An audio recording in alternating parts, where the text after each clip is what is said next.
السلام علیکم ورحمۃ اللہ وبرکاتہ۔ بسم اللہ الرحمن الرحیم۔ نصوح ایک عورت نما آدمی تھا، باریک آواز، بغیر داڑھی اور نازک اندام مرد۔ وہ اپنی ظاہری شکل و صورت سے فائدہ اٹھاتے ہوئے زنانہ حمام میں عورتوں کا مساج کرتا اور میل اتارتا تھا۔ کوئی بھی اس کی حقیقت نہیں جانتا تھا، سبھی اسے عورت سمجھتے تھے۔ یہ طریقہ اس کے لیے ذریعہ معاش بھی تھا اور عورتوں کے جسم سے لذت بھی لیتا تھا۔ کئی بار ضمیر کے ملامت کرنے پر اس نے اس کام سے توبہ بھی کر لی، لیکن ہمیشہ توبہ توڑتا رہا۔ ایک دن بادشاہ کی بیٹی حمام گئی۔ حمام اور مساج کرنے کے بعد پتہ چلا کہ اس کا گراں بہا گوہر موتی یا ہیرا کھو گیا ہے۔ بادشاہ کی بیٹی نے حکم دیا کہ سب کی تلاشی لی جائے۔ سب کی تلاشی لی گئی، ہیرا نہیں ملا۔ نصوح رسوائی کے ڈر سے ایک جگہ چھپ گیا۔ جب اس نے دیکھا کہ شہزادی کی کنیزیں اسے ڈھونڈ رہی ہیں تو سچے دل سے خدا کو پکارا اور خدا کی بارگاہ میں دل سے توبہ کی اور وعدہ کیا کہ آئندہ کبھی بھی یہ کام نہیں کروں گا، میری لاج رکھ لے مولا۔ دعا مانگ ہی رہا تھا کہ اچانک باہر سے آواز سنائی دی کہ نصوح کو چھوڑ دو، ہیرا مل گیا ہے۔ نصوح نم آنکھوں سے شہزادی سے رخصت لے کر گھر آ گیا۔ نصوح نے قدرت کا کرشمہ دیکھ لیا تھا اور ہمیشہ ہمیشہ کے لیے اس کام سے توبہ کر لی۔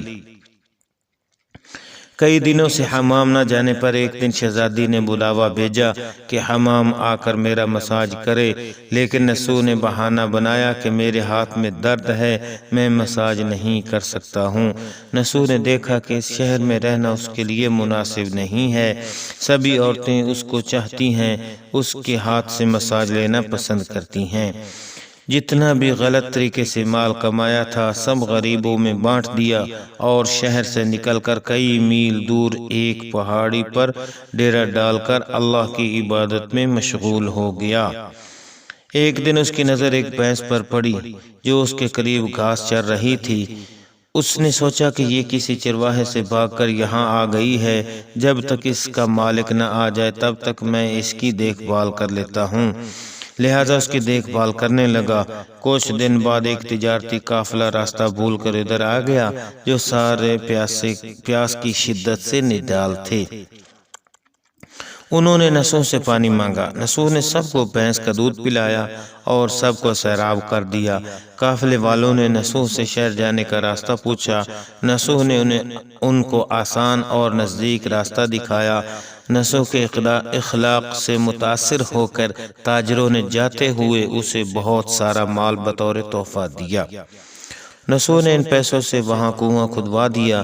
آہستہ آہستہ وہاں لوگ بسنے لگے، عمارتیں بننے لگیں۔ وہاں کے لوگ نصوح کو بڑا عزت اور احترام کی نظر سے دیکھتے تھے۔ رفتہ رفتہ نصوح کی نیکی کے چرچے بادشاہ تک جا پہنچے۔ بادشاہ کے دل میں نصوح سے ملنے کا اشتیاق پیدا ہوا۔ اس نے نصوح کو پیغام بھیجا کہ بادشاہ آپ سے ملنا چاہتے ہیں، مہربانی کر کے دربار تشریف لے آئیں۔ جب نصوح کو بادشاہ کا پیغام ملا اس نے ملنے سے انکار کر دیا اور معذرت چاہی کہ مجھے بہت سارے کام ہیں، میں نہیں آ سکتا۔ بادشاہ کو بہت تعجب ہوا، مگر اس بے نیازی کو دیکھ کر ملنے کی طلب اور بڑھ گئی۔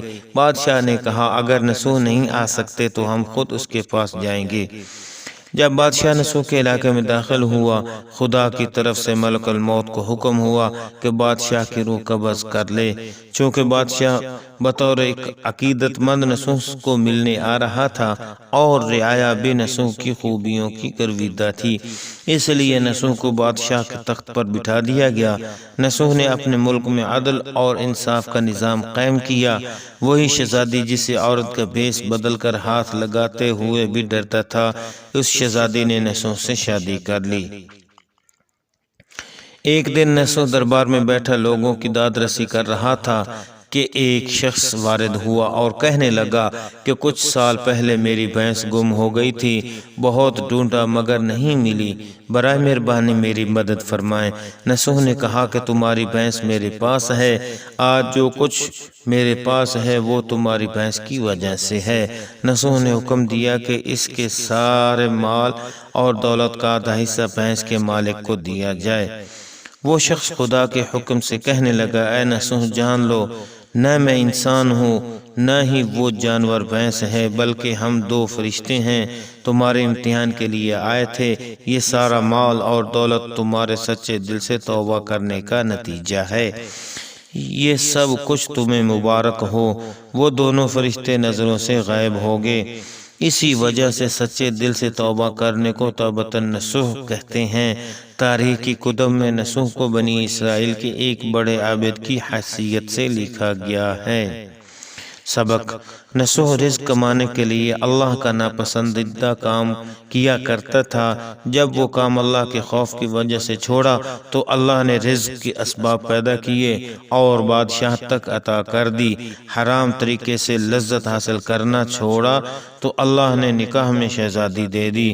اللہ تعالیٰ سب کو توبہ کرنے اور تا دم مرگ اس توبہ پر قائم رہنے کی توفیق عطا فرمائے، آمین۔